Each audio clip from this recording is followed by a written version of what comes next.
Hello mga ka-Ate Jane! Welcome back to our channel! Kamusta po kayong lahat? Happy weekend po! At dahil weekend, hayaan niyo naman akong handugan na naman kayo ng panibagong kwento na magpapakilig sa atin. Ang kwento natin ngayon ay tungkol sa isang magandang konduktora na hindi inakalang ang lalaking kanyang tinulungan pala sa bus ay isang doktor. Excited ka na bang malaman kung anong nangyari? Kung ready ka na, magsimula na tayo. Habang nakatanaw sa hindi kalayuan, ang mga luha sa mga mata ni Billy ay sabay-sabay na bumagsak. Parang gripong bukas. Tuloy-tuloy, ayaw paawat. Ayaw uminto. Sabayan pa ng paninikip ng kanyang dibdib na para bang sasabog dahil sa galit. Dahil mula sa kanyang pwesto, pinapanood niya kung paano siyang pagtaksilan ng kaniyang kasintahang si Mitch. Mitch, bakit? Anong naging pagkukulang ko? Saan ako nagkamali para gawin mo sa akin to? Tanong ng binata sa kanyang sarili habang nakatitig sa kasintahan. Habang kahalikan ng matalik niyang kaibigan na si Hans. Walang kamalay-malay ang dalawa na pinapanood sila ni Billy mula sa sasakyan nito. Hindi alam ni Billy kung sadya ba ang lahat o kung pinapamukha ba lang sa kanya ng tadhana ang kataksilan ni Mitch sa kanya. Durog na durog ang puso ni Billy habang pinagmamasdan nito ang dalawa sa kanilang ginagawa. Ang haplos ni Mitch sa batok ni Hans at ang mahigpit na hawak ni Hans sa bewang ng kanyang kasintahan. Mapusok at mapangahas ang halikan ng dalawa sa isa't isa. Tila ba hayok na hayok sa bawat isa't walang pakialam kung may makakita ba sa kanila. Humigpit ulit unti-unti ang hawak ni Billy sa manibela. Mariin, puno ng galit. Na tila ba kaya niyang sirain ang manibela anumang oras. Gusto niyang paandarin ang sasakyan ng mabilis. Sobrang bilis. At sagasaan ng dalawa. Padaanan ng paulit-ulit hanggang sa madurog ang kanilang mga katawan upang makagante sa ginawa nilang kataksilan. Ngunit sa huli, mas pinili na lang niyang umalis. Marahan niyang pinaandar ang kanyang sasakyan upang hindi maabala ang dalawa sa kanilang ginagawa. Lumihis ng daan upang hindi siya makita. At habang papalayo siya sa dalawa, palabo ng palabo ang kanyang paningin. Dahil sa luhang patuloy pa rin umaagos sa kanyang mga mata. Hindi alam na Billy kung saan siya pupunta. Binabaybay niya lang kahabaan ng kalsada. Hindi niya alintana kung ma-traffic man ang rutang kanyang tinatahak. Ang taas ng presyo ng gasolinang nasasayang sa paikot-ikot niyang pagmamaneho sa kalsada. Ang ingay at gulo ng kalsada na hindi matapos-tapos dahil hindi niya alam kung saan pupunta. Basta ang alam lang ni Billy ng oras na yon ay nasasaktan siya. Nagdurusa dahil sa kataksilan na ginawa ng dalawang taong kaniyang pinapahalagahan. Patuloy ang pagmamaneho ni Billy hanggang sa dumilim na ang paligid. Sabayan pa ng ulan na tila ba dinadamayan siya sa kanyang pikate. Wala nang makita sa kalsada ang binata dahil sa lakas ng ulan. Subalit patuloy pa rin si Billy sa pagmamaneho hanggang sa ang mismong sasakyan niyang tumirik sa gitna ng kalsada. Samantala, sa opisina naman ng isang bus terminal ay naroon si Amanda. Isa siyang konduktora. Bagamat puro lalaki ang kasama niya sa trabaho, hindi siya nagpapadaig sa mga ito. Hindi hadlang ang kanyang kasarian upang gampanan ang kanyang trabaho. Isang babaeng may angking tapang at paninindigan na hindi magpapatalo kahit sino man ang kaniyang kaharap. Sir, alam ko naman pong maling napagtaasan ko ng boses ang pasahero kanina. Pero kasi naman, siya naman yung nauna. Pilit na ginagawang mahinahon ni Amanda ang kanyang boses. Ngunit ramdam pa rin ang gigil nito. Alam naman niyang bawal kaming magbaba kung saan-saan eh. Ipinaliwanag ko naman sa kanya yon, boss. Kaso ipinapamukha niya sa akin na nagtatrabaho siya sa isang sikat na ospital at higit sa lahat, sinisisi niya sa amin kung bakit siya late. Nasa naman ang hustisya doon, boss? Anong gusto niyang palabasin? Para siyang dragong bumubuga ng apoy sa harap ng kanyang boss.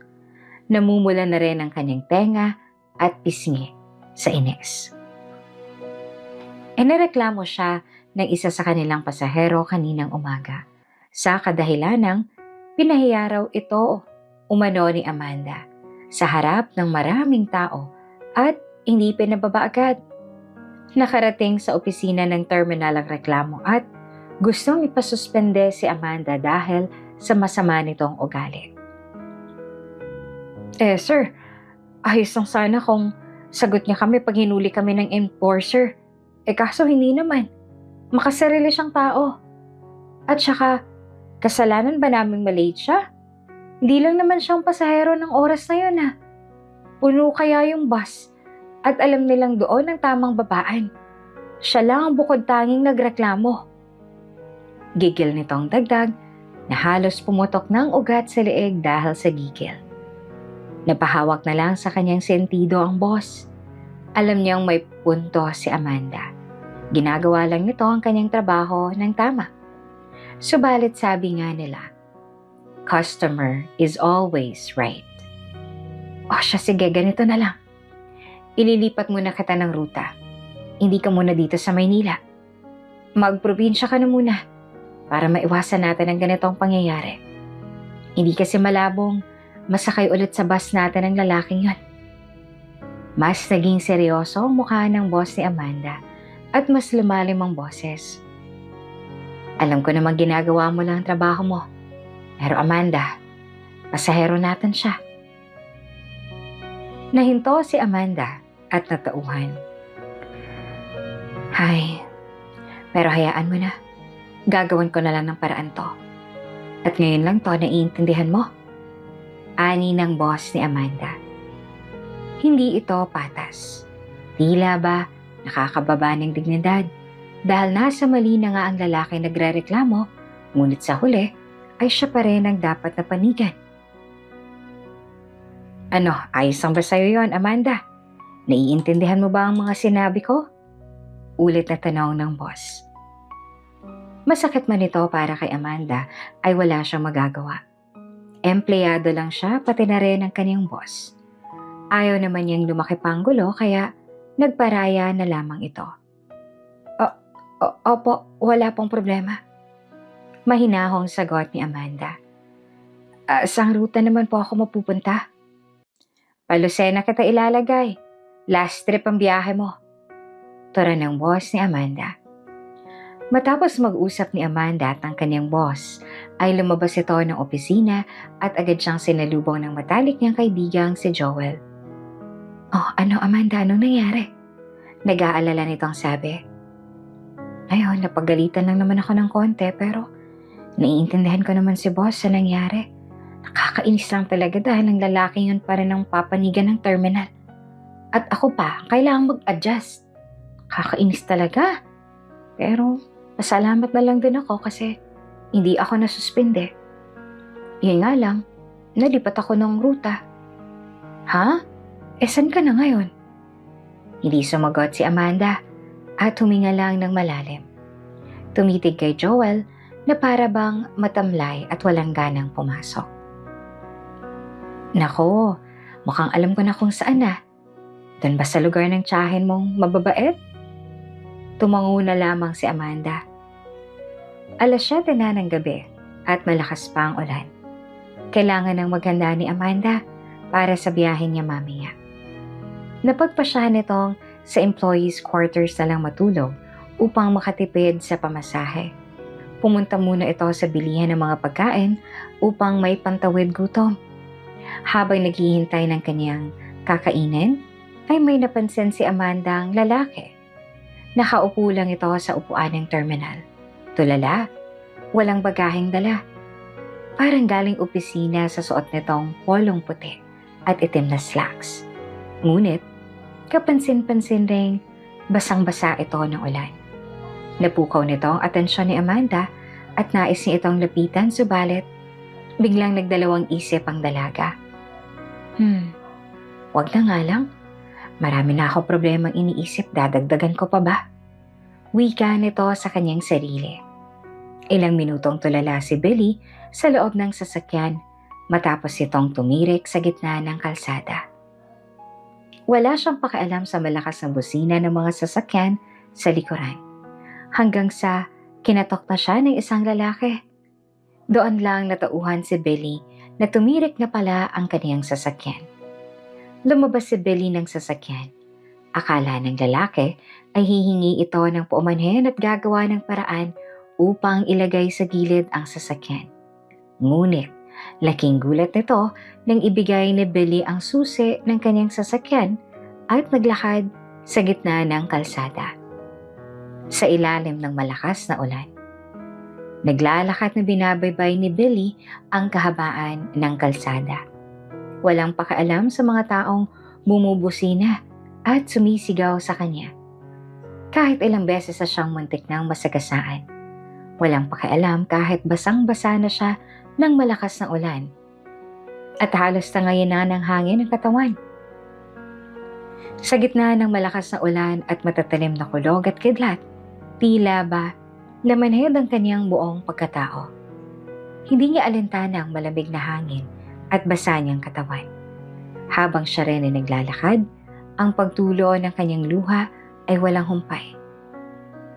25 years. 25 years kaming magkakasama.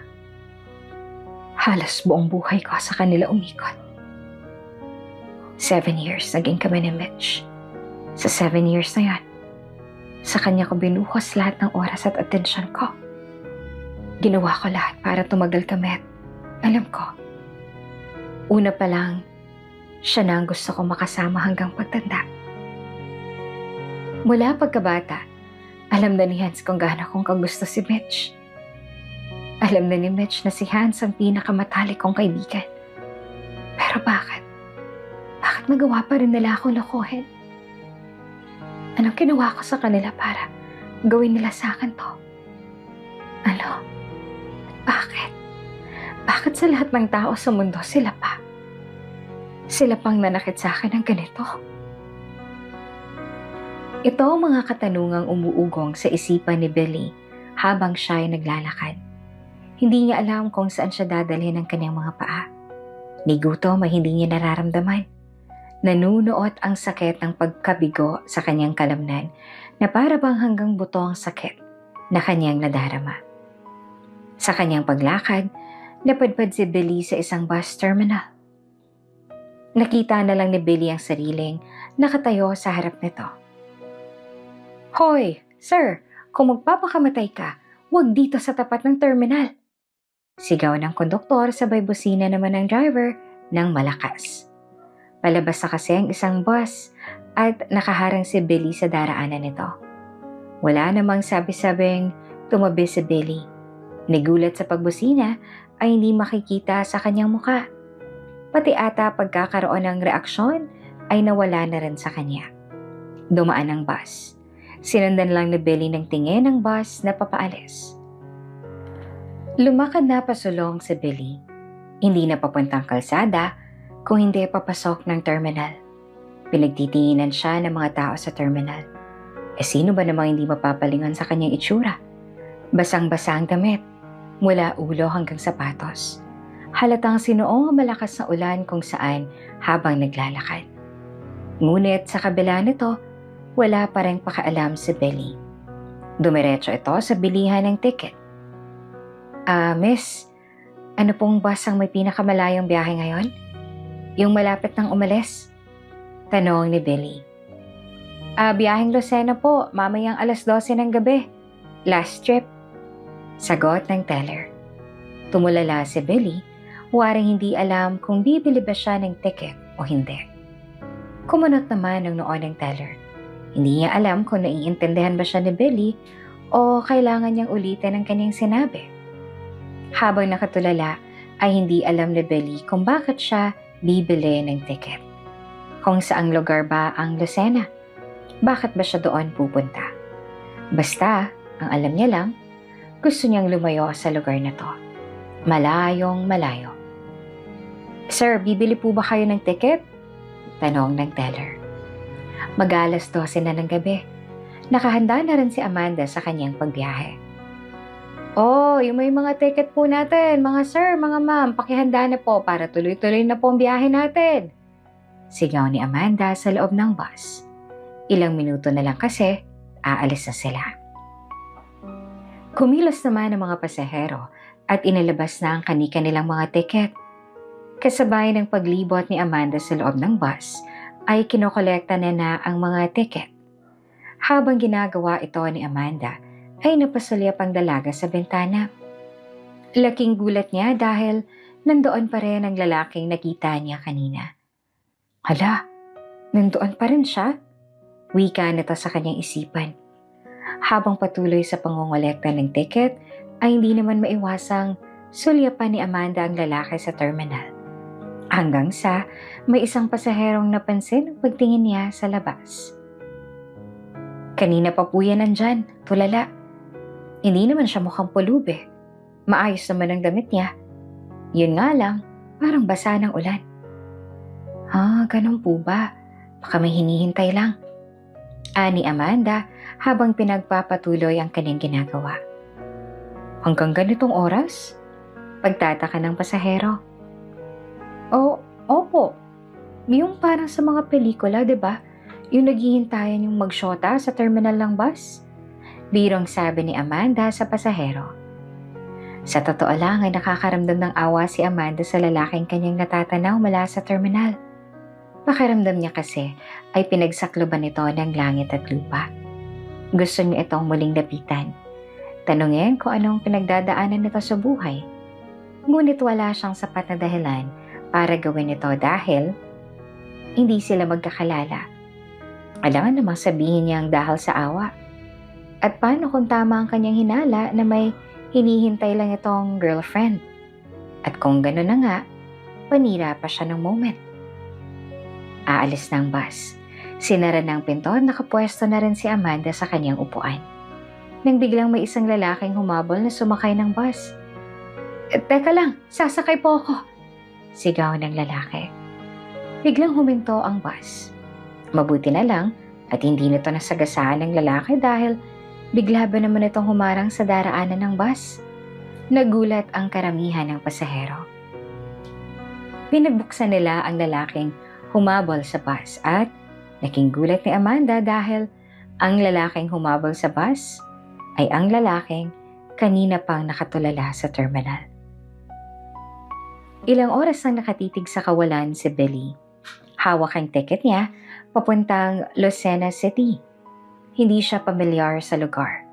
Ni minsan na hindi pa rin ito napupuntahan. Ilang pasahero na ang kanya nakatabi at umalis sa kaliwat kanan niya. May ibang sinubukan siyang kausapin, ang iba naman ay napapatingin sa kanya. Nagtataka sa kanyang itsura. At ang iba naman ay walang pakaalam. Ngunit wala siyang interes na magsalita. Wala siyang pakialam kung anong iisipin nila.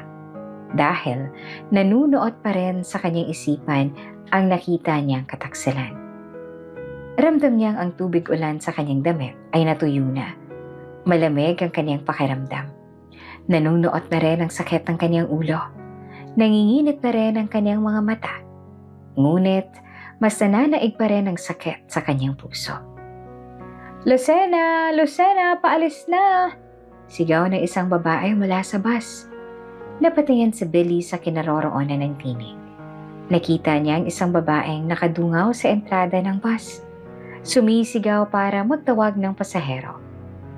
Babae man ang mukha, ngunit astig kumilos. Nagbubuhat ng mga bagahe.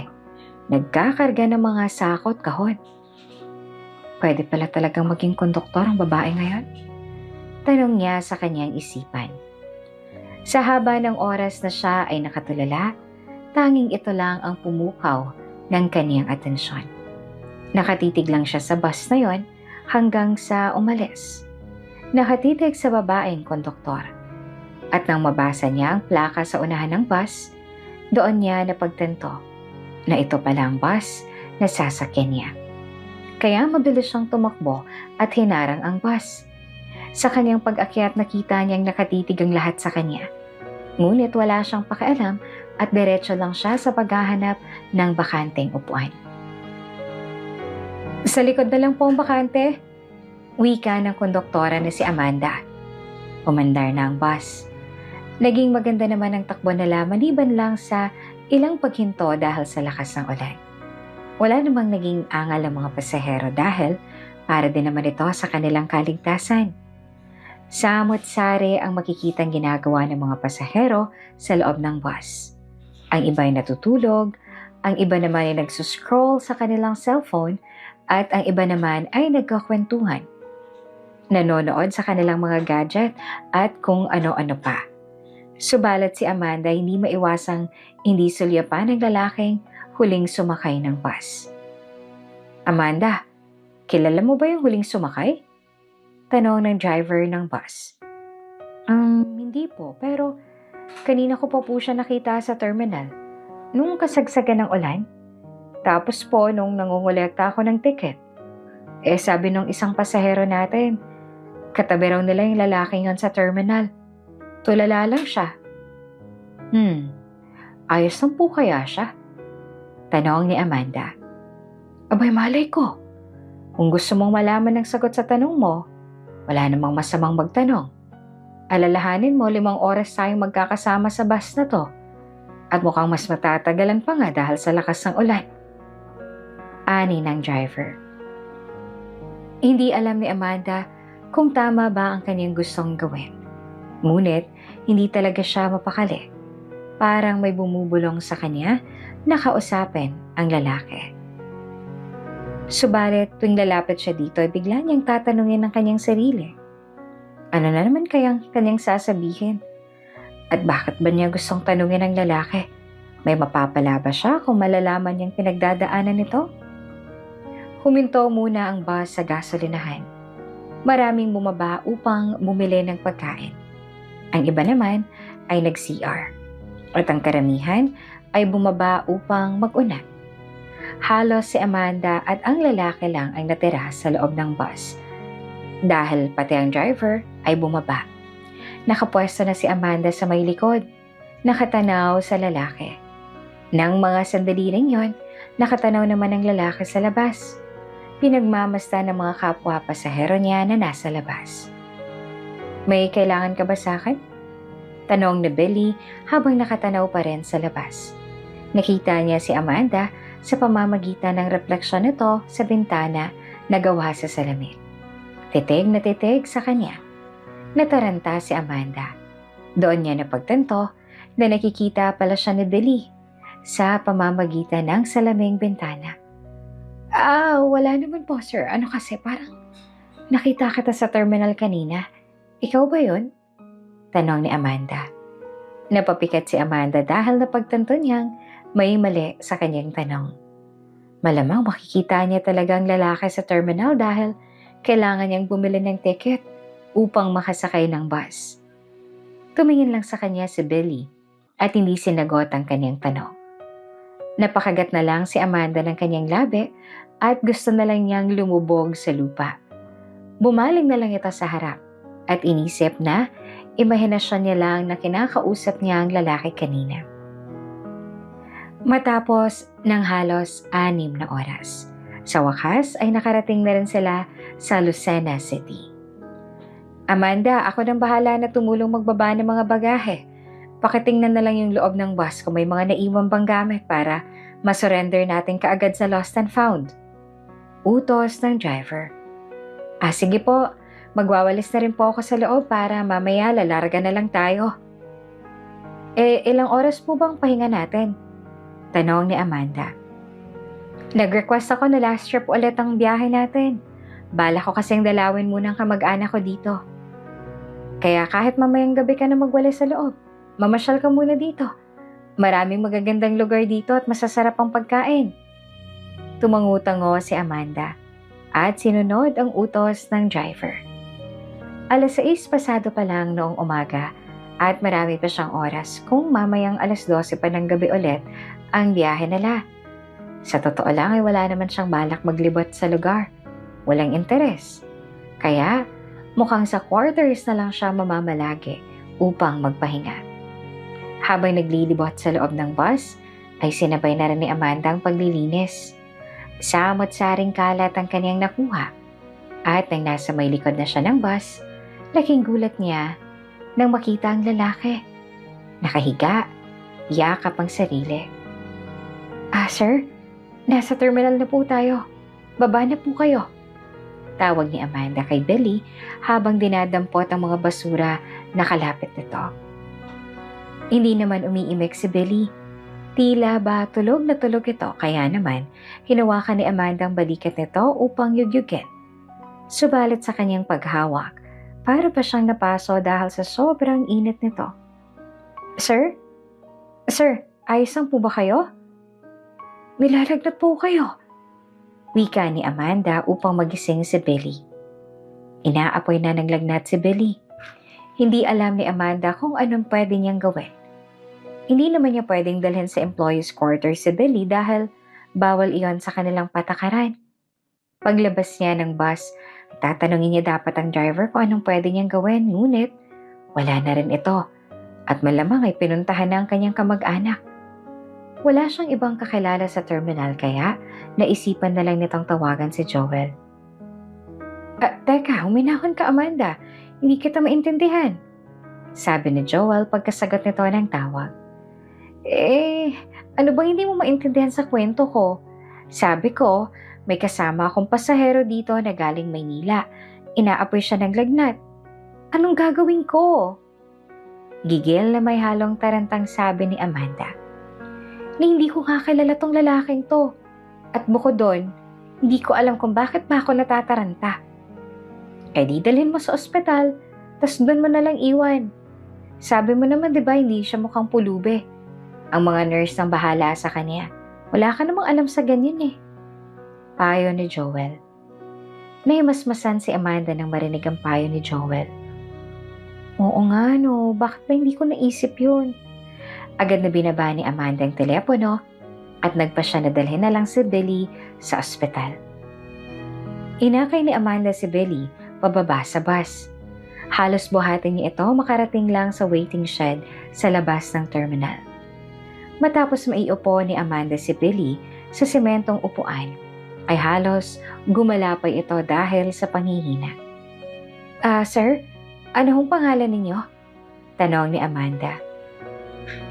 Billy, nangihina nitong sabi. Huminga ng malalim si Amanda upang maibsan ang taranta. Okay sir, ako po si Amanda. Sir Billy, dito lang po kayo ha, mag-out lang po ako. Sandali lang, mabilis lang to. Ani Amanda at tumakbo na pabalik sa loob ng terminal. Pilit na nagmulat si Billy at nasilayan ang mukha ni Amanda. Matapos mag-out ay inakay niya si Billy. Sumakay sila ng tricycle papunta na sa ospital. Sir, dadalhin kita sa ospital ha? Kasi ang taas ng lagnat mo. Hindi ko kasi pwede sa quarters namin Pasensya ka na.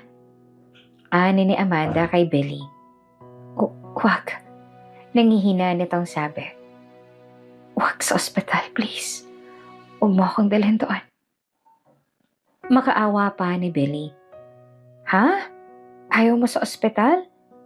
Paano ka gagaling yan? Ang taas ng lagnat mo, sir. I only need to rest and drink plenty of water. I know my body. This is due to extreme fatigue and stress. So please take me somewhere to rest. I have money. At inilabas nito ang kanyang wallet. Buy me water and some medicine. Pero please, huwag mo akong dadalhin sa ospital.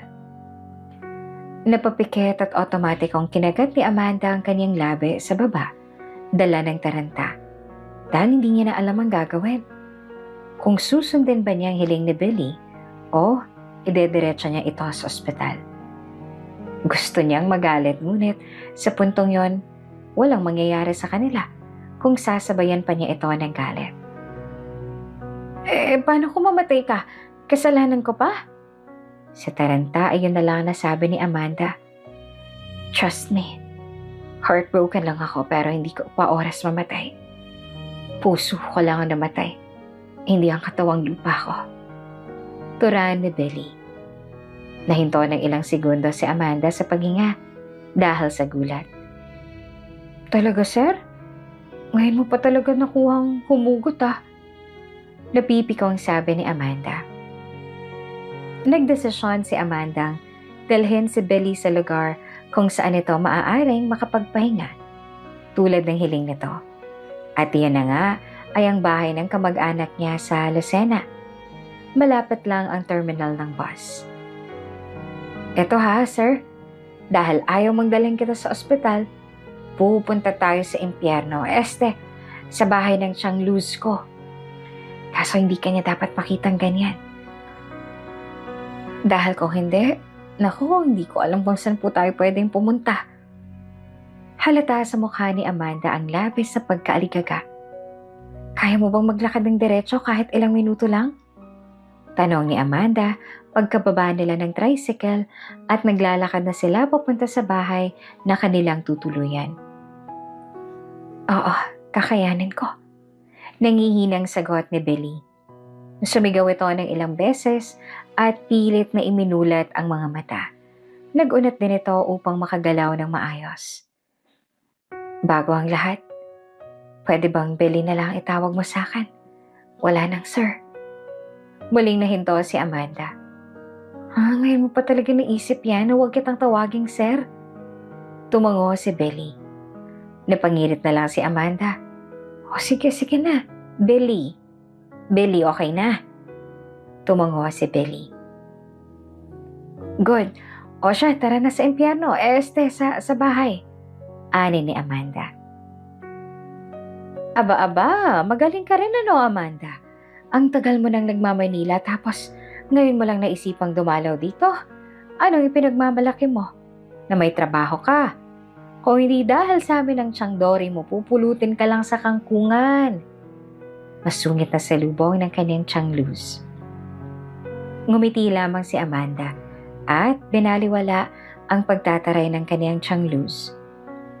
Chang, si Billy nga po pala. Ano po, kasama ko sa trabaho. Dito po muna kami tutuloy. Kaso po sa quarters po kasi maraming tao ngayon. Ayaw naman po naming makisiksik pa kaya naisipan ko po na dito ko na lang po, dito po ako, dito kami, magpahinga. Aba, talaga namang nagdala ka pa ng kasama. Magaling Anong ipapakain ko dyan? Hanggang kailan kayo? Palamunin to? Palamunin agad, hindi pa pwedeng makikitulog lang. At siyang aalis din po kami mamayang gabi. Pabirong sabi ni Amanda. Salit-salitang tinitigan ni Billy ang magtiyahin. Ngayon, alam na ni Billy kung bakit tila ba namomroblema si Amanda kanina nang sila'y papunta sa bahay ng kanyang Changluz. Hindi sila magkasundo. Kitang-kita ang kasungitan ng kanyang tiyahin at halatang ayaw niyang patuloyan si Amanda ng oras na yon. We'll rent your house. The whole house. Sabat ni Billy. Kinuha nito ang kanyang wallet.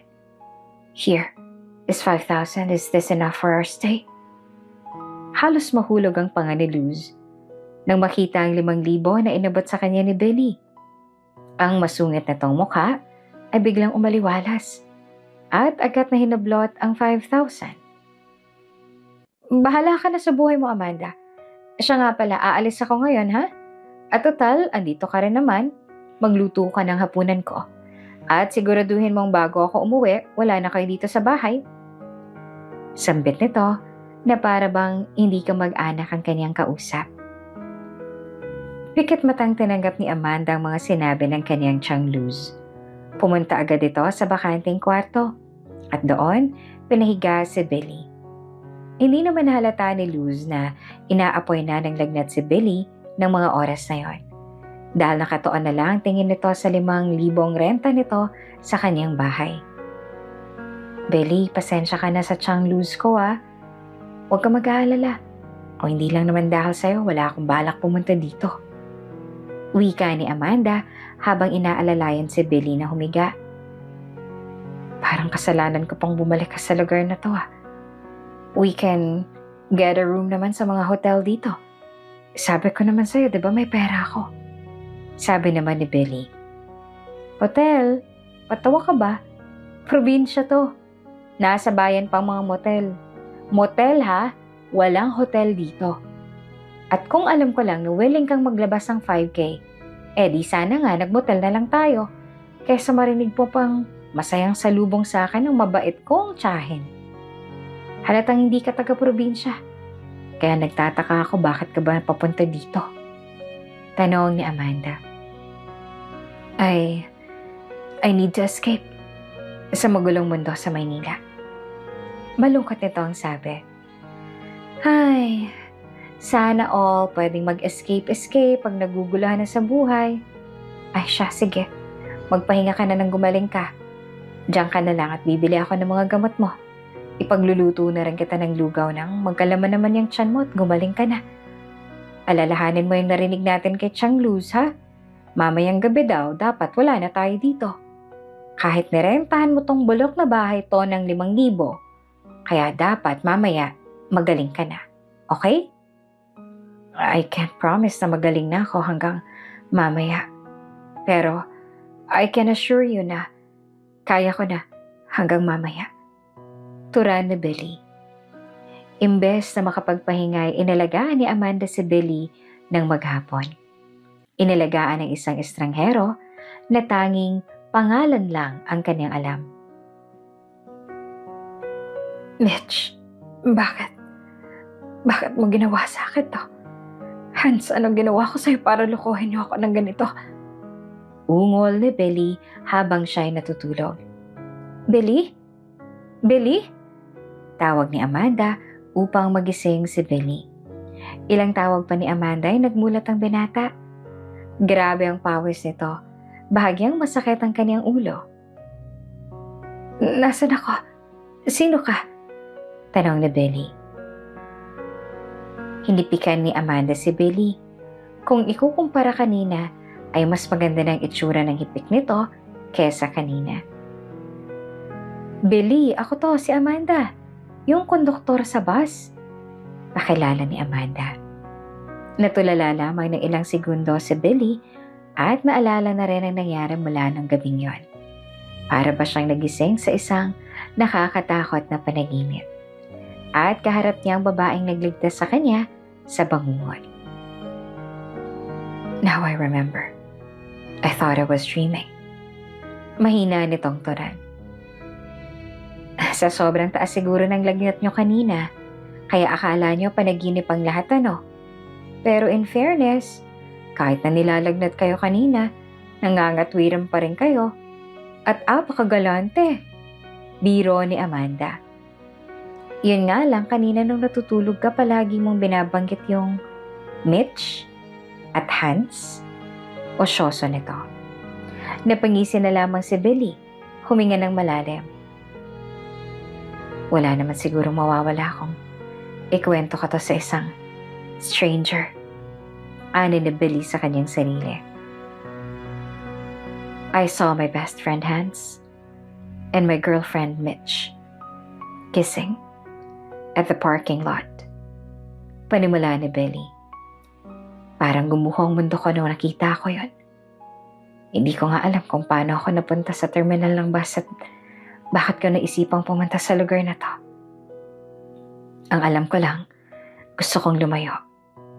Malayong malayo. Sa lugar na walang nakakakalala sa akin. Sa lugar na gusto ko lang umiyak. Sumigaw at magwala. Ibuhos lahat ng sakit na nararamdaman ko. Ipagsigawan kung gaano kasakit ang ginawa nila sa akin. Mitch, she is my first love. My only love. And Hans, he's my best friend. But in the end, they betrayed me Hindi ko alam kung anong ginawa kong mali para gawin nila sa akin to. They stabbed me at the back. Hindi ko alam kung kailan pa ako nila niloloko. Pero kahit anong sabihin nila, the damage has been done. Sobrang sakit, Amanda. Sobrang sakit. Naluluhang kwento ni Billy. Natulala si Amanda. Ngayon, alam niya na kung bakit ganun na lang ang itsura ni Billy mula nang nakita niya ito sa terminal. Miserable. Wala sa sarili. Tulala.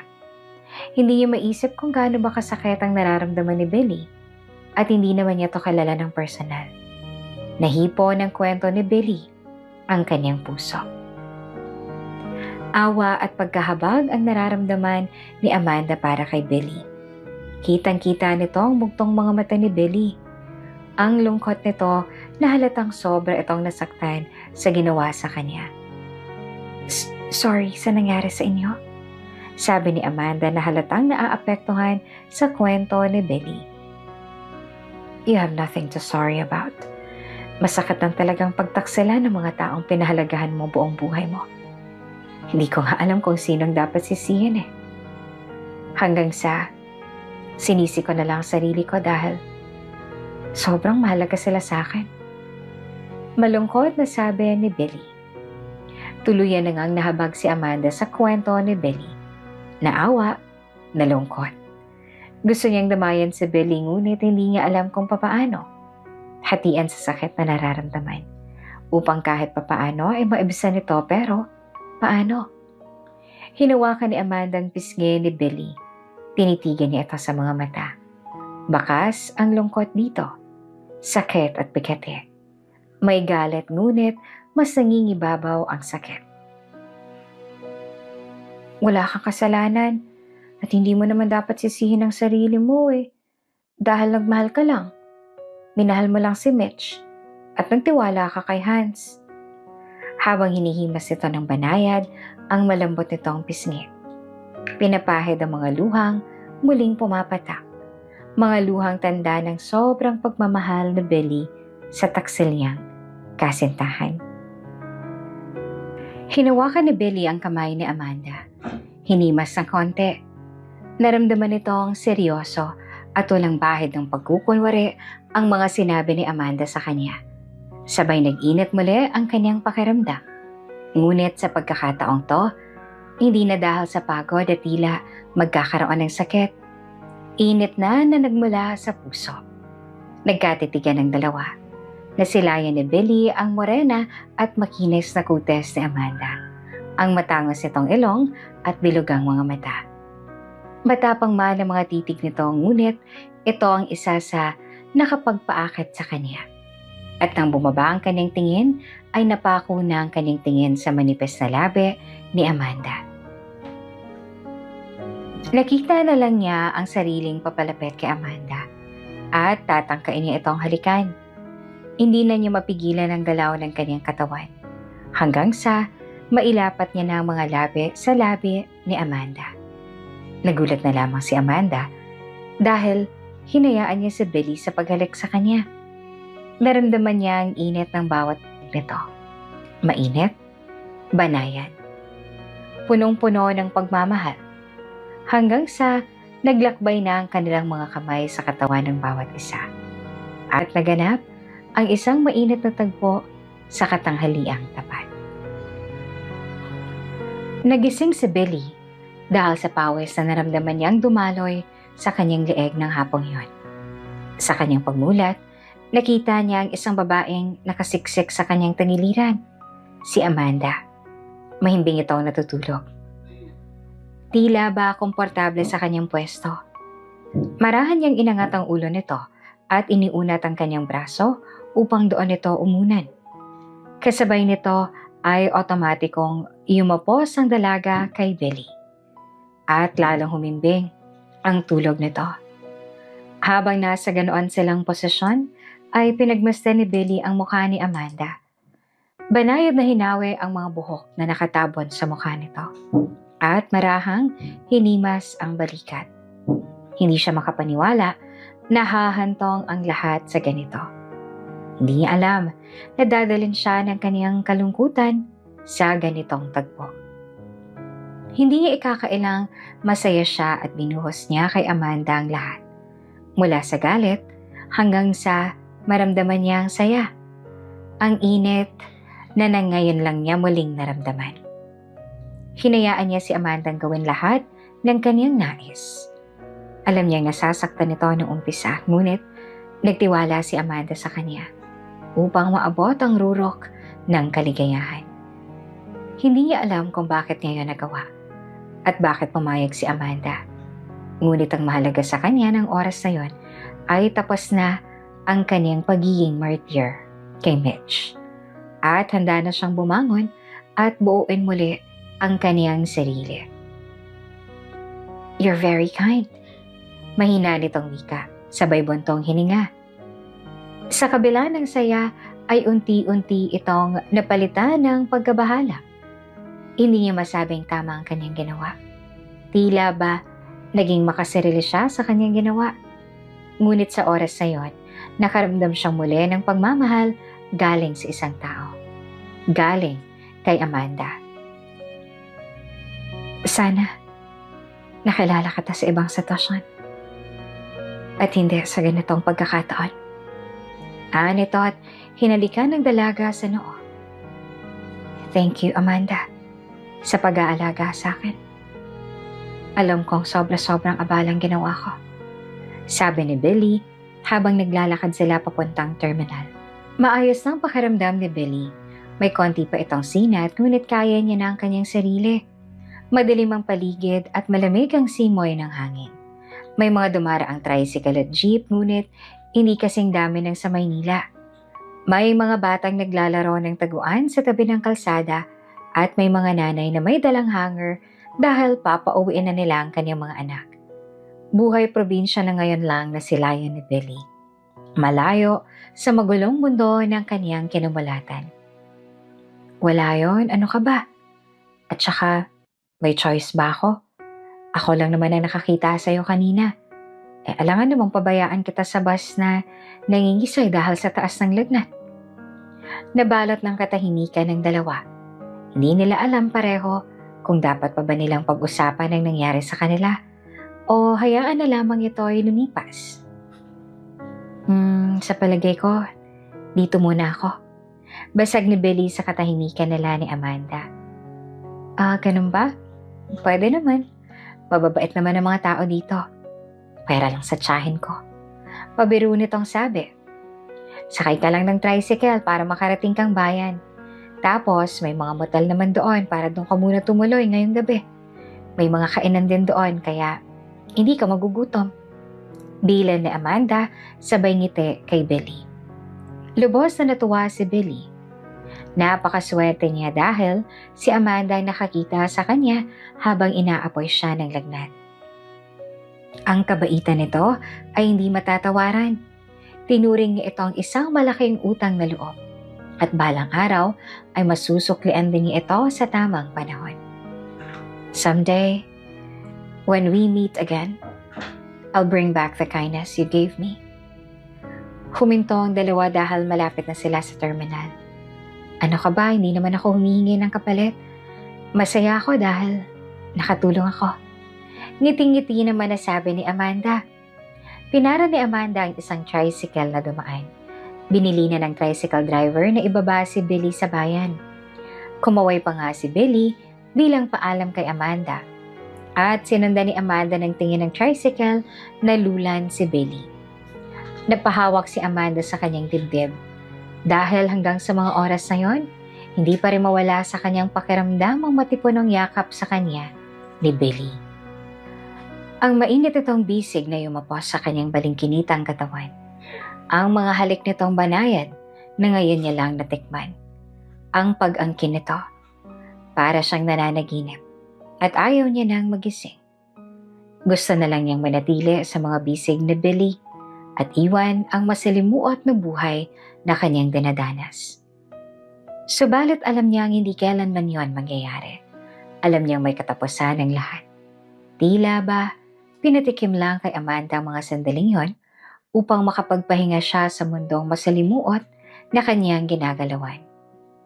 Habang papalayo ang tricycle na kanyang tinawag, ay nagising si Amanda sa realidad. Amanda, tapos ng panaginip mo. Back to reality na. Wika nito sa kanyang sarili at pumasok na sa terminal ng bus. Isang buwan ang nakalipas. Oy, yung mga ticket po, pakilabas na para hindi na po kayo maabala mamaya sa biyahe. Sigaw ni Amanda habang nakatayo sa bus at binabalanse ang sarili. Matapos mangolekta ng bayad at umupo na si Amanda sa bakanteng upuan malapit sa pwesto ni Joel na siya ng driver ng bus. Magpahinga ka na dyan, wala naman na tayong isasakay dahil bawal nang huminto kung saan-saan. May pagkain din ako dyan, kumuha ka na lang. Alok ni Joel. Salamat Joel ha. Pasensya ka na kasi ako ngayon kahit tubig hindi ako makabili. Ano ka ba? Wala yun. Para ba saan pa't magkaibigan tayo? Ikaw pa ba malakas ka sa akin? Wika naman ni Joel. Hindi manhid si Amanda para hindi maramdaman ang pagpapahalaga sa kanya ni Joel. Hindi bilang kaibigan, kundi bilang isang babaeng matagal niya nang hinahangaan. Ang babaeng matagal niya nang gusto pa noon pa man. Nasa high school pa lang sila ay hayagan ng paghanga sa kanya ni Joel. Ngunit sa hindi malaman na dahilan ay wala siyang maramdamang espesyal kay Joel. Tanging pagiging magkaibigan lang ang kanyang nararamdaman dito. Nakokonsensya man ay sinabi na ni Amanda na hanggang doon lang ang kanyang ibibigay. Bilang magkaibigan at hanggang doon lang. Tinanggap yun ni Joel at pinili pa rin itong manatili sa tabi ni Amanda. Sabi pa nga nito kay Amanda, hanggat walang lalaki mag-aalaga sa'yo, nahihigit sa kaya kong ibigay, hindi ako aalis sa tabi mo. Hayaan mo ako manatili sa tabi mo, kahit bilang kaibigan lang. Hayaan mong kusang mamatay ang pagmamahal ko sa'yo. Hayaan mong matauhan ako para alam ko sa sarili ko na hanggang huli, ginawa ko ang lahat para mahalin mo ako. Ang mga katagang yon ang pinanghahawakan ni Joel hanggang ngayon. Umaasa na balang araw, matututunan siyang mahalin ni Amanda at masusuklian ang kanyang pagmamahal kahit konti lang. Nakarating na sila sa terminal. Tulad ng kinagawian, si Joel na ang tumulong na magbaba ng mga bagahe at si Amanda naman ang naglinis ng bus dahil isang oras lang ang kanilang pahinga ay babiyahe ng muli sila. Ngunit, laking gulat ni Amanda nang makita niya ang kanyang kapatid na si Mina. Nakaupo sa terminal at luhaan kasama din ito si Dino, ang bunso nilang kapatid. Nakahiga sa hita ni Mina at namimilipit dahil sa sakit ng tiyan. Mina, bakit ano nangyari? Tarantang sabi ni Amanda nang malapitan niya ang mga kapatid. Ate, si Dino po ang taas ng lagnat. Tapos kanina po siya iyak mang iyak dahil ang sakit daw po ng tiyan niya. Ate, hindi ko na po alam ang gagawin ko. Umiiyak na sabi ni Mina. Ate, ang tiyan ko po ang sakit. Ate ko. Umiiyak na sabi naman ni Dino. Walang pagdadalawang isip na itinakbo ni Amanda ang kapatid sa ospital. Naiwan si Joel sa terminal at nagpresentang siya nang magsasabi sa kanilang boss sa nangyari. Sa emergency ng ospital, naroon si June, isa sa admission clerk. June, late ka na naman. Ano, habit mo ba ang pagiging late? Gigil na sabi ng kanilang head. Alam mo namang sa emergency ka maa-assign sa araw na to at kulang pa tayo ng staff tapos late ka pa. Hindi pa man lang na ibababa ni June ang kanyang mga gamit ay abot na si entrance ng hospital ang sermon sa kanya. Nang dahil dito, hindi na maipinta ang mukha ni June. Busangot at yamot. Hindi ko naman kasalanan na traffic eh. At hindi ko kasalanan ang layo-layo ng binabaan ko. Bad trip na yan umagang-umaga. Ngulumod nitong sabi habang nilalapag ang gamit sa kanyang pwesto. Dahil sa napagalitan si June, ay dala na nito ang Ines sa maghapon. Hanggang sa Isang mukhang hindi niya makalimutan ang kanyang nakita. Isang babae ang tumatakbong pumasok sa emergency ng ospital. Karga ang isang batang lalaki at may kasunod na batang babae. Yung kapatid ko po, sobrang sakit ng tiyan niya. Umiiyak na sabi ni Amanda. Agad namang ina-assist ng mga nurse si Amanda. Binigyan ng paunang luna si Dino. Sa taranta ni Amanda, hindi niya namukhaan si June. Ang lalaking napahiya sa bus, isang buwan na ang nakalipas. Ngunit si June, nakatatak sa kanya ang mukha ni Amanda. Tandang-tanda niya ang babaeng na mahiya sa kanya. Matapos pakalmahin ay nakatulog si Dino. Bakas pa rin sa kanyang mukha ang sakit at halatang nahihirapan siya sa kanyang nararamdaman. Walang ginawa si Nina kung hindi ang umiyak. Hindi niya kasi maintindihan ang nangyayari. Samantalang si Amanda, kailangang magpakatatag. Kailangan niyang maging matibay para sa kanyang mga kapatid. Nurse, ano pong lagay ng kapatid ko? Tanong ni Amanda sa nurse sa kanyang nakita. Oras na rin kasi nang sila'y puntahan ng doktor. Nakikita niya rin ng ibang mga ina-admit kada oras pero pansin niyang parang walang umaasikaso sa kanila. Ano pong pangalan ng pasyente? Tanong ng nurse. Dino po. Dino Marasigan. Sige po ma'am. Tignan ko po sa admission kung sino ang naka-assign sa kanya ha? At kung ano pong progress ng mga test na ginawa sa kanya. Magalang na sabi ng nurse. Nakontento si Amanda sa sinabi ng nurse. Subalit, oras na naman ang lumipas at wala na namang umasikaso sa kanila. Alam niyang nasa isa silang pampublikong ospital. Ngunit, hindi naman siguro makatarungan na walang tumitingin sa lagay ng kanyang kapatid. Nagising na rin si Dino at iniinda na naman ang sakit ng kanyang tiyan. Umiiyak at halos gusto nang humiyaw dahil sa sakit. Kaya naman, naghanap muli si Amanda ng mapagtatanungan tungkol sa kalagayan ng kanyang kapatid. May nakausap muli siyang nurse at tulad ng nauna, ganon pa din ang sagot nito sa kanya. Gusto niyang magalit. Gusto niyang magreklamo ngunit hindi niya magawa. Dahil mababait ang nurse sa kanyang nakausap. Kaya naman, pilit na lang niyang iniintindi ang sitwasyon at muling naghintay. Dino, saan masakit?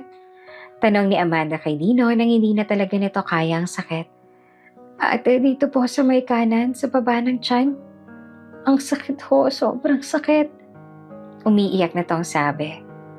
Ate, sobrang sakit, ate.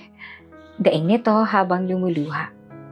Nang makita ito ni Amanda, doble ang sakit na kanyang naramdaman. Naluha na rin ito at nakaramdam ng takot. Sandali lang, Dino ha. Pupuntahan ko lang yung doktor mo. Sandali lang. At bumaling ito kay Nina. Nina, dito ka lang, okay? Samahan mong kapatid mo. Pupunta lang ako sa mga nurse para alamin ang lagay ni Dino ha. Dito ka lang. Utos ni Amanda sa kapatid. Lakas loob na nagtanong ulit si Amanda sa mga nurse. Nakita rin niya ang una at pangalawang nurse sa kaniyang nakausap. Sabi nila ay naka-follow up ng test request sa admission clerk at doon nila napagtantong bakit nga ba walang umaasikaso sa pasyenteng si Dino. June, wala pa rin bang update sa test ni Dino Marasigan? Pinuntahan na ng dalawang nurse at ni Amanda ang admission clerk. At nang humarap si June, ay doon lang nakilala ni Amanda ang admission clerk. Wala pa. Masungit nito ang sabi na hindi man lang tumitingin sa mga ito. Busy lahat ng doktor. Wala ring available na medtech kaya kung hindi ka makakapaghintay, edi lumipat ka na lang ng ospital. Mariin itong sabi, sabay tingin kay Amanda ng matalim. Napailing si Amanda sabay tulo ng kanyang luha. Kung may problema ka, sa akin mo sabihin. Sa akin mo ibunton. Huwag mong idamay ang kapatid ko. Hindi na napigilan ni Amanda ang kaniyang damdamin. Hindi na niya ito nakontrol. Para siyang bulkang sumabog. Umalingaw-ngaw sa hallway ang sigaw ni Amanda. Nagulat ang dalawang nurse sa kasama ni Amanda. Hindi man bago ang ganitong eksena sa ospital, lalo na kung may mga pasyenteng nagrereklamo. Ngunit ng araw na yon, nauliligan ni Billy ang diskusyon sa may admission desk. Karaniwan na ito sa kanyang pandinig at hindi na pinapansin. Ngunit, ng oras na yon, bigla siyang nag-usisa at nakita ang babaeng tumulong sa kanya 1 buwan na ang nakalipas. Anong pinagsasasabi mo dyan? Wala naman nga talagang available na doktor at medtech para tignan niyang kapatid mo. At ano bang pinagmamalaki mo sa akin ngayon? Anong pakiramdam ng mapahiya? Ngayon mo pa sa akin sasabihin? Sinong tama sa ating dalawa? Pagmamataas ni June. Baka nakakalimutan mo. Nasa teritoryo kita. At isang hamak na konduktor ka lang. At ako? Dito ako nagtatrabaho. Kaya maghintay kang magkaroon ng available na medtech at doktor para dyan sa kapatid mo. Sabi nito, at hindi na pinapansin si Amanda. Kapatid ko ang pinag-uusapan dito. Pag may nangyaring masama sa kapatid ko, hindi ko alam kung ano magagawa ko sa'yo. Banta ni Amanda. Wala mang pera at hindi alam kung anong kahihinatnan ng mga mangyayari, ay nagdesisyon na si Amandang ilipat na ng ospital ang kapatid. Sa tulong ng 2 nurse, ay nagbigay sila ng ideya kung saan pwedeng ilipat si Dino.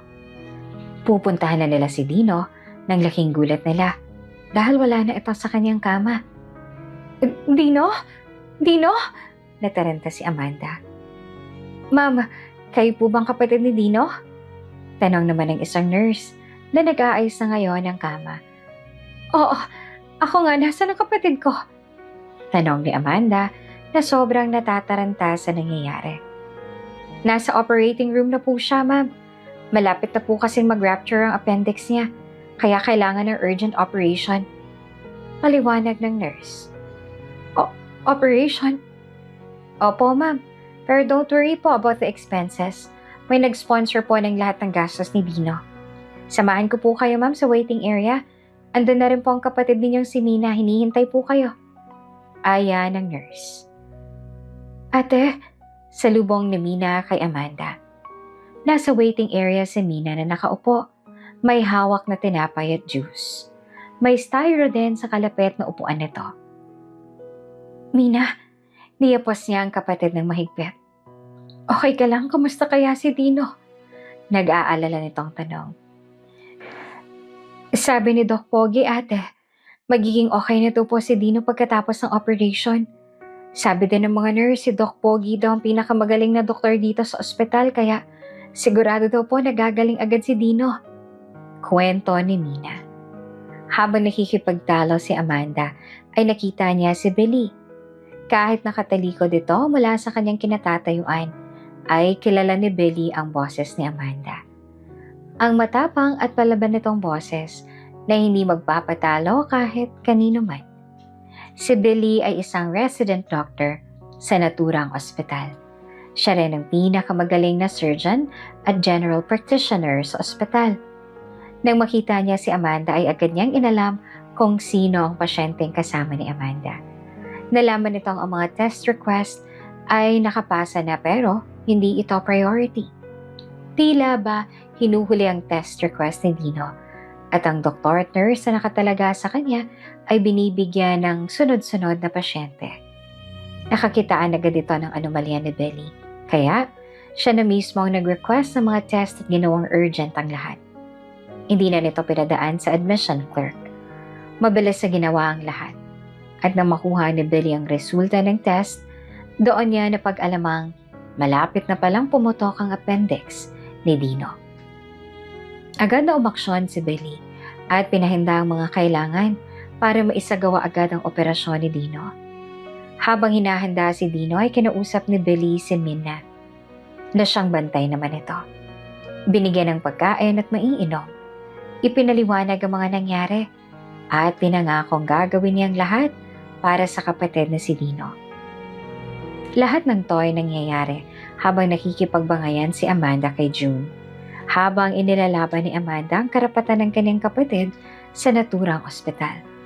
Habang pinapakinggan ang kwento ni Mina, iniisip ni Amanda, Sino ang tinutukoy nitong Doc Pogi? Ate, ang bait-bait po ni Doc Pogi. Binilhan niya rin po tayo ng pagkain. Sabi niya, ibigay ko rin po sa'yo to para hindi ka magutom. Mabilis lang naman daw po ang operation. 1 oras lang daw po at makakalabas na rin po si Dino. Ani ni Mina. Nakahinga ng maluwag si Amanda kahit hindi niya alam kung sino ang tinatawag na Doc Pogi ng kanyang kapatid. Nagtataka rin ito dahil tila ba kilala siya ng doktor. Subalit, iniwaksi muna ni Amanda ang lahat ng kanyang iniisip at itinoon ang atensyon sa pagdarasal para sa kaligtasan ng kapatid. 1 oras pang lumipas at lumabas na ang doktor, si Doc Pogi kung tawagin ni Mina. Agad nilang sinalubong si Billy.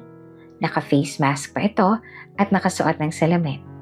Hindi ito nakilala ni Amanda. Doc, kamusta na pong kapatid ko? Tanong ni Amanda. Nahalata ni Billy na hindi siya kilala ni Amanda. Bakas ang pag-aalala nito kay Dino. Sa kabila nito ay sabi pa rin niya ang resulta ng operasyon. Naging maayos ang lahat. Dadali natin si Dino sa kanyang room. Wala kang dapat ikabahala, Miss Amanda. Wika ni Billy at lumakad na papunta sa kanyang opisina. Kasunod ni Billy ang hospital bed ni Dino. Nakahiga ang kawawang bata sa kama at wala pang malay dahil sa anesthesia. Tapos na ang operation. Ligtas na ang batang si Dino. Kailangan na lang itong magpahinga ng 3 araw sa ospital. Nakahinga na rin ng maayos si Amanda kahit hindi niya kilala ang sponsor ng kanyang kapatid. At ang tinutukoy ni Minang Doc Pogi na mukhang bibig nito sa kanya. Samantala, laking pagtataka ni June dahil bakante na ang kama ni Dino. Nagtataka rin siya dahil nang puntahan niya ang request niya sa laboratory, ay tapos na ang request at naoperahan na si Dino ni Doc Billy. Noong unay, binaliwala niya lang mga nangyayari hanggang sa magkasalubong sila ng mga medtech ng ospital. Uy, bakla ka ng taon. Alam mo bang nawawala si Doc Billy dito kanina sa laboratory? Yari ka sa head namin mamaya, inahunting ka. Gisang-gisa siya kanina. Ayun, lahat ng inis niya binunto niya sa amin. Nako, kaya lahat ng medtech ngayon on monitor. Dahil hindi raw namin ginagawa ang trabaho namin. At namimili raw kami ng uunahin. Babala ng isang medtech. Ha? Bakit naman? Ano bang ginawa ko? Kasalanan ko ba? Talaga namang may mas mahalagang case na dapat unahin kaysa dun sa Dino Marasigan na yun, ha? Ginagawa ko lang tama ang trabaho ko. Pagmamalaki ni June. Loka, hindi sa ganun yon. Ang siste, binuklat ni Doc Billy ang mga request. Nakita niya yung kay Dino Marasigan, yung urgent. Kaso, sabi mo kasi unahin yan. Kasi kailangan ni Doc ganito, ni Doc ganyan. Ikaw ang tinuturo ng lahat. Which is totoo naman na ikaw talagang nagdikta sa amin kung sinong dapat unahin at ihuli. And so, hindi naman namatay yung bata, ah. Etsyos nyo. Sabay irap ni June sa medtech. Bakla! Biglang tapik ng malakas ang medtech kay June dahil nakita nito si Bill, nakatingin sa kanila. Papalapit at may mabigat na aurang nakakatakot. June, come with me.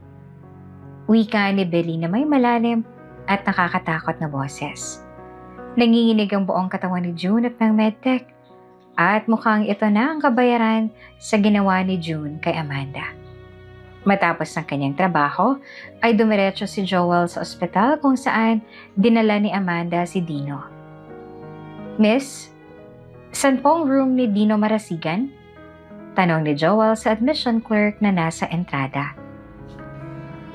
Matapos mabigay ang numero ng kwarto ni Dino, ay laking pagtataka ni Joel dahil nasa private room naka-admit si Dino.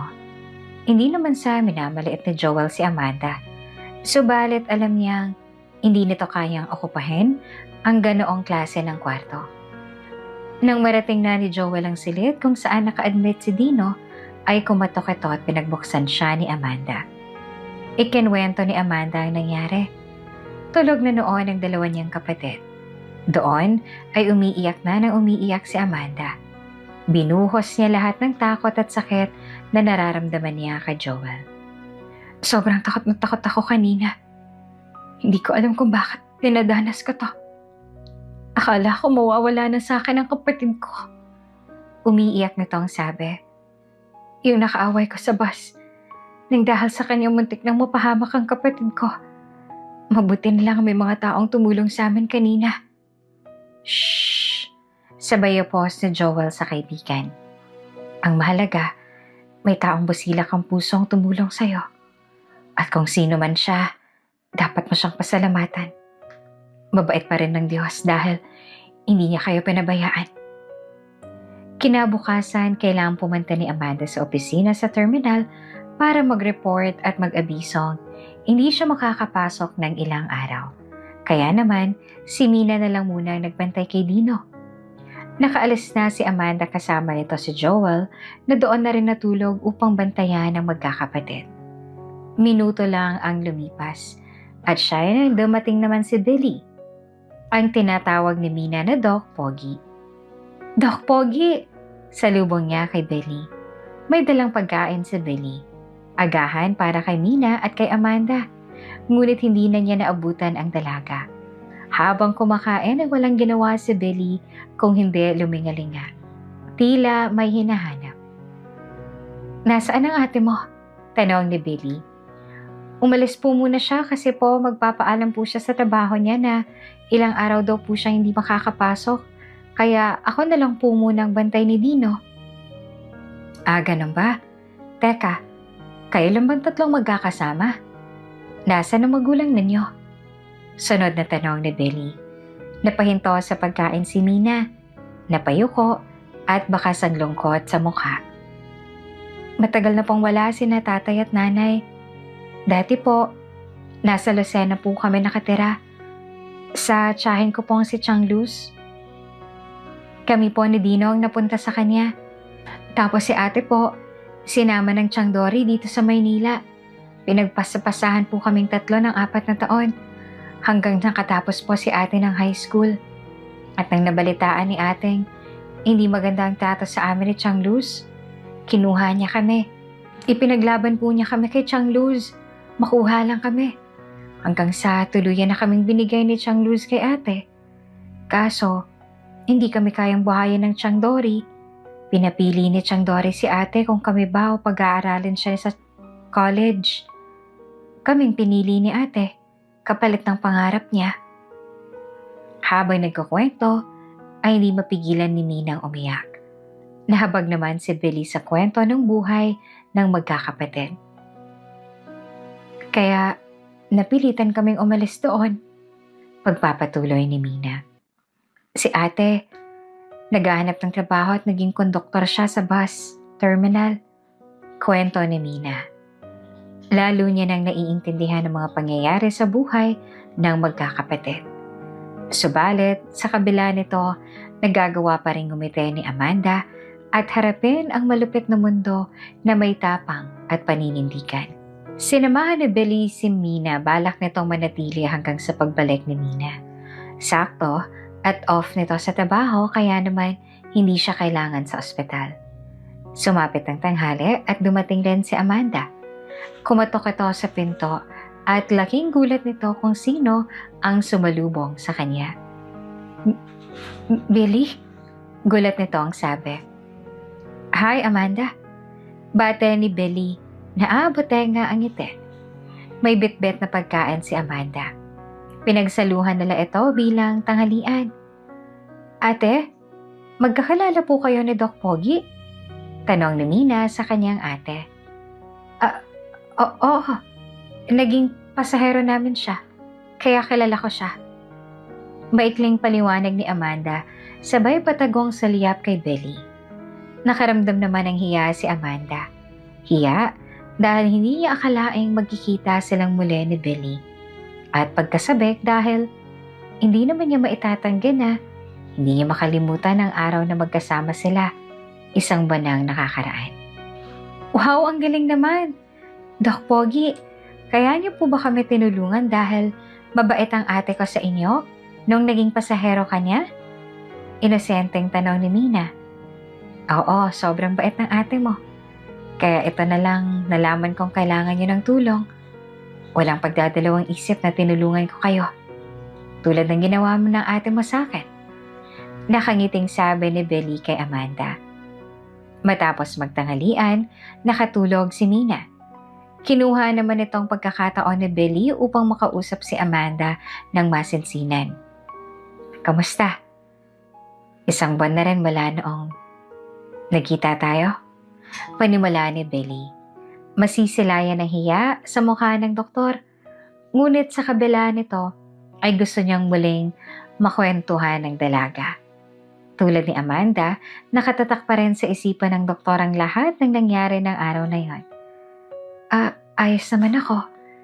Hindi ko inaasahang magkikita tayo ulit.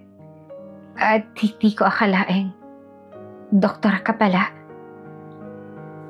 Doktor na ayaw magpadala sa ospital. Natatawang sabi ni Amanda. Pero biro, maraming salamat sa pagtulong sa amin. Lalo na sa kapatid ko. Maraming salamat. Huwag kang mag-aalala. Gagawin ko ang lahat, mabayaran ka sa kahit na anong paraan. Natawa na lang din si Billy. Sa katunayan, kaya ayaw niya magpadala sa ospital ng araw na yon, bukod sa nagdideliryo na siya ng oras na yon, ay baka may makakilala sa kanya sa ospital na kanilang pupuntahan.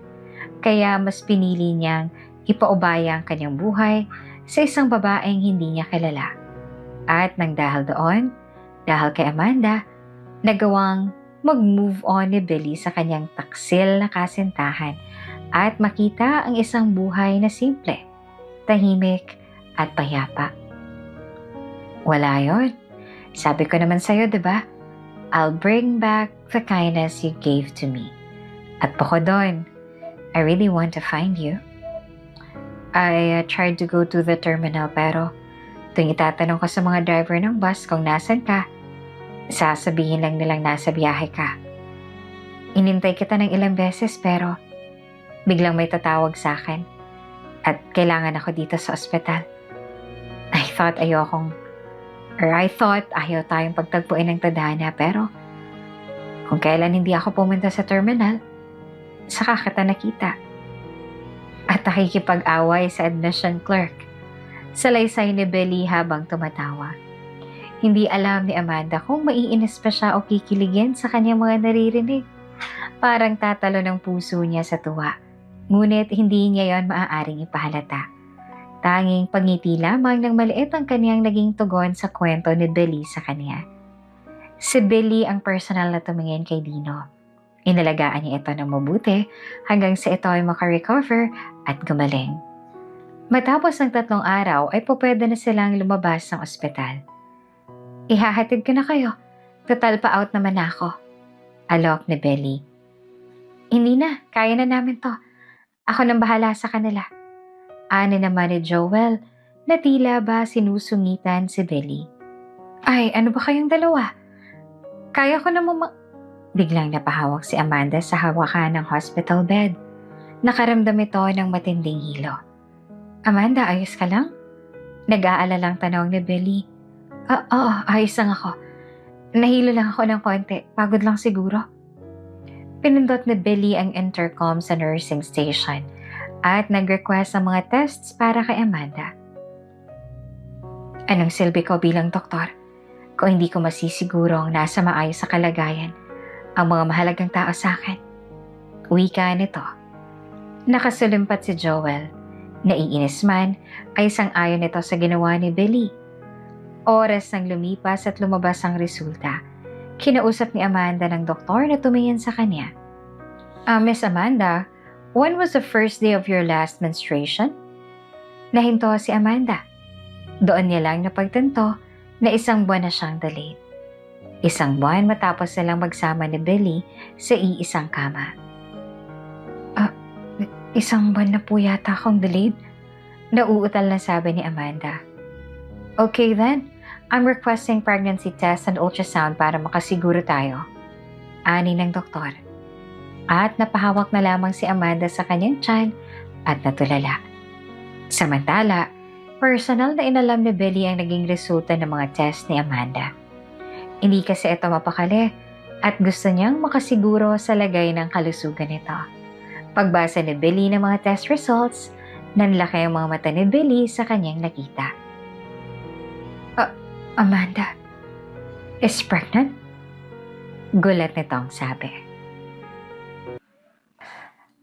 At dito na nga po nagtatapos ang kwento ni Amanda ngayong araw. Nabitin ba kayo mga ka-Ate Jane? Anyway, masaya naman. Happy ending naman sila kahit papano. Mukha, ano? Totoo nga talaga yung sabi nila na love comes in the most unexpected ways. Anyway, maraming salamat sa muling pagsama ninyo sa akin sa ating kwento-kwento ngayong araw. Hanggang sa muli, mag-ingat ang lahat and God bless everyone. Bye!